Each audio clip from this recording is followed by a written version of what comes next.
Ya, kita lanjutkan polemik malam ini. Tema kita adalah Indonesia darurat kekerasan seksual.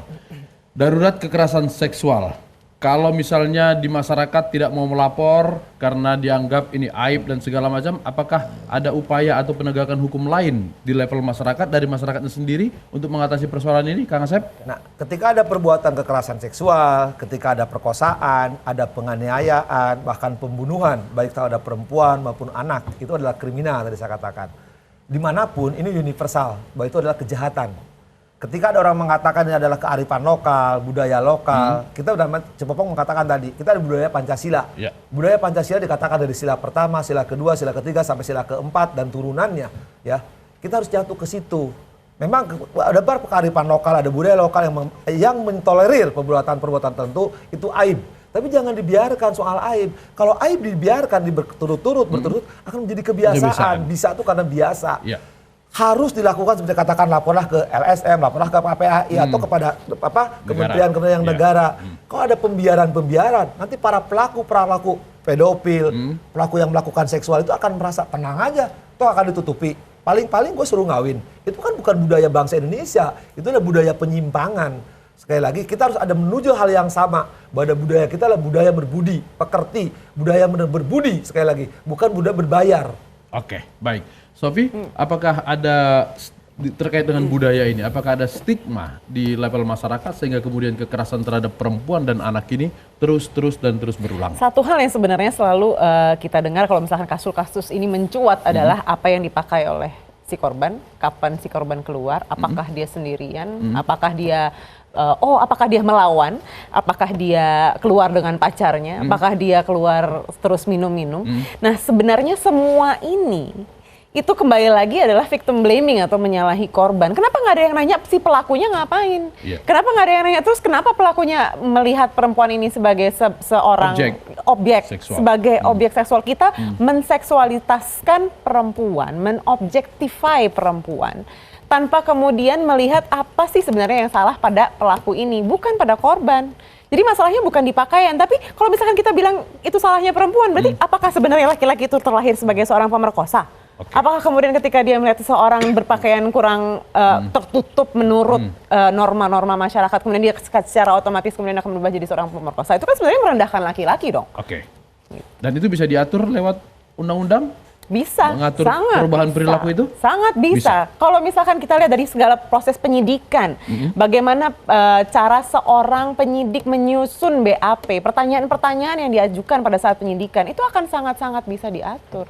Ya, selama ini terjadi adalah merendahkan para pelapor. Baik, kalau Bung Reza, kalau misalnya kita nggak mau lagi ini terulang, apakah undang-undang yang begitu banyak, aturan yang begitu banyak belum cukup atau seperti apa? Saya menagih 3 sikap konsekuen kita semua. Pertama, kalau kita katakan ini Indonesia sudah ditetapkan sebagai negara dalam status darurat kejahatan seksual, saya menuntut konsekuen kita. Kapan status itu akan diturunkan bahkan dicabut? Yang kedua, sekali lagi, kalau Indonesia dikatakan bahwa Indonesia mengalami status atau situasi darurat kejahatan seksual, pertanyaan saya, hukuman darurat itu apa? Semestinya hukuman mati, bukan hukuman kebiri. Oke. Yang ketiga, konsekuen juga. Kalau kita bicara kekerasan bukan hanya fisik. Kekerasan bukan hanya seksual. Kekerasan juga psikis dan verbal. Okay. Nah, kalau kita bicara kekerasan secara psikis dan verbal, jangan-jangan ini bukan hanya menempatkan perempuan sebagai korbannya, tapi laki-laki juga sebagai korbannya. Tapi persoalannya, barangkali nih, bias saya ya, seksis mungkin terdengar, tapi dalam perbincangan ini seolah-olah kita menempatkan laki-laki dikodratkan sebagai bajingan tengik. Ketika kita bicara kasus kejahatan seksual, laki-lakilah pelakunya, perempuanlah korbannya. Seolah-olah kita menaruh empati terhadap perempuan. Tidak.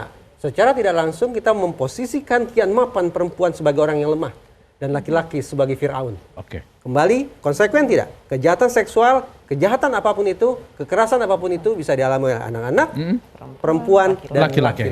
Oke. Mbak Erlinda, solusi apa yang bisa kita tawarkan? Iya, seperti yang dikatakan oleh Mbak Sofi tadi, kita sudah tahu kalau memang demikian kenyataannya, dan kami pun juga mengkritisi itu, tapi marilah kita ini adalah bangsa yang beradab, bangsa yang bermoral.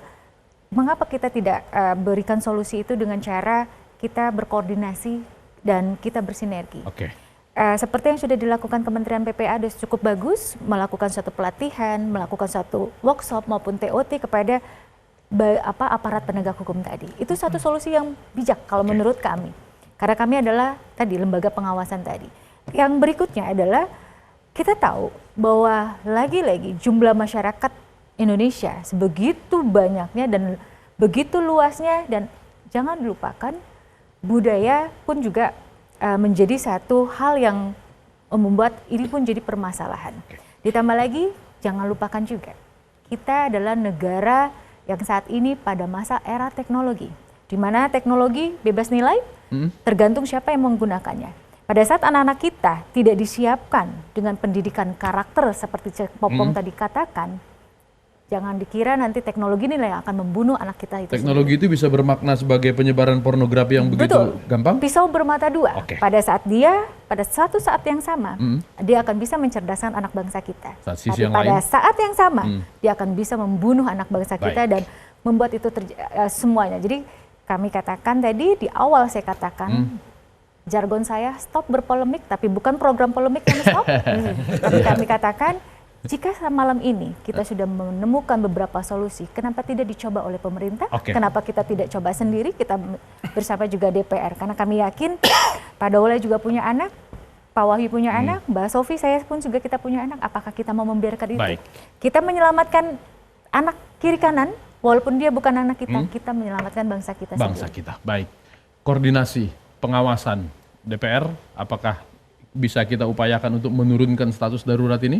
Dan saya kira begini, sebetulnya kan terminologi darurat itu sendiri kan sebetulnya dipersepsikan oleh publik. Jadi publik menyampaikan seperti itu karena memang banyaknya dan maraknya kasus-kasus yang terjadi seperti itu. Jadi kemudian yang kedua, mungkin karena perilaku yang dilakukan atau kejahatan yang dilakukan belakangan itu menurut masyarakat dan menurut kita semua itu sudah berlebihan dan luar biasa biadabnya. Dan karena itulah maka muncul tadi itu istilah darurat tadi. Nah, saya khawatir bahwa ini kasus yang satu ini hanya muncul pada saat sekarang saja. Begitu nanti ini sudah agak dingin, lalu kita melupakan tanggung jawab yang sesungguhnya.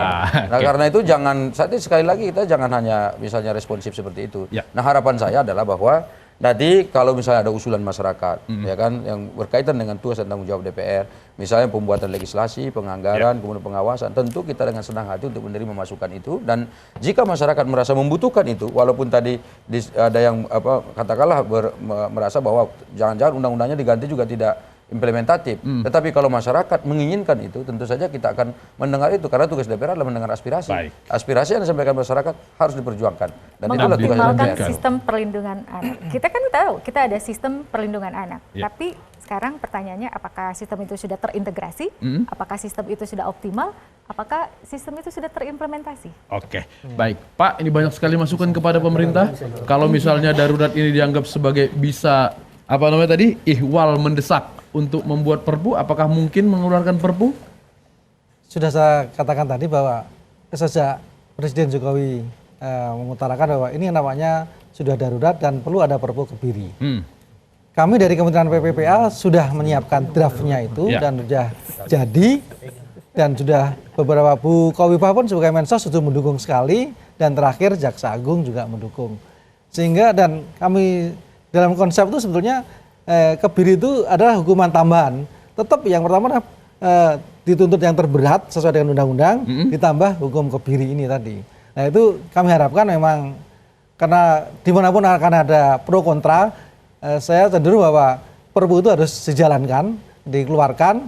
Nah, nanti kalau memang ada kritik yang mendesak, setahun ini kita evaluasi, tapi harus kalau nanti kita revisi undang-undang dulu lama lagi, berapa korban lagi yang ada. Pokoknya harus ada tindakan cepat dulu dalam waktu dekat. Saya kira dengan Pak Rizal tadi setuju kami. Kita keluarkan perpu karena draftnya sudah jadi. Tinggal nanti Presiden dengan berbagai pertimbangan pro kontra, sarankan diambil aja perpu itu agar ada efek jera, dan sambil kalau ada kritikan lagi kita evaluasi. Baik. Cek Popong, sudah dengar semuanya. Solusinya menarik-menarik sekali. Baik. Sekali ini unik. Solusinya unik. Anak-anak yang melakukan kekerasan seksual baris terus ngebunuh itu bukan anak menteri, bukan anak aktivis sosial ini, bukan anak guru, bukan anak anggota DPR. Mereka punya ayah dan ibu. Ya. Jadi kembali kepada ibu dan ayah pada saat balita dan batita.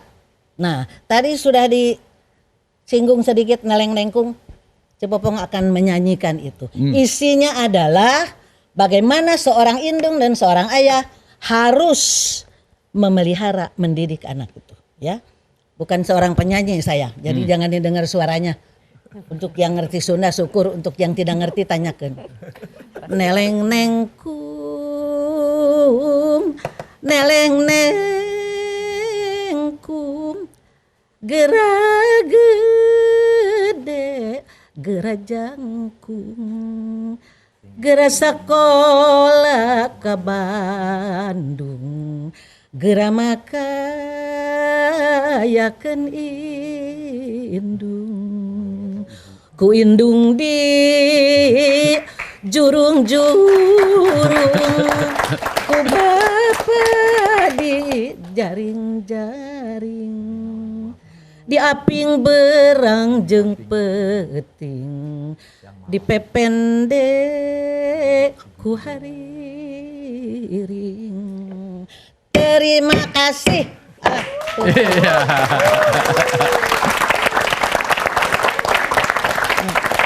Ya, terima kasih Cepopong, Pak Wahyu, Mbak Erlinda, Bang Daulae, Bung Reza, Mbak Sofi, Kang Asep, terima kasih. Juga buat mahasiswa Universitas Dharma Persada, terima kasih semuanya.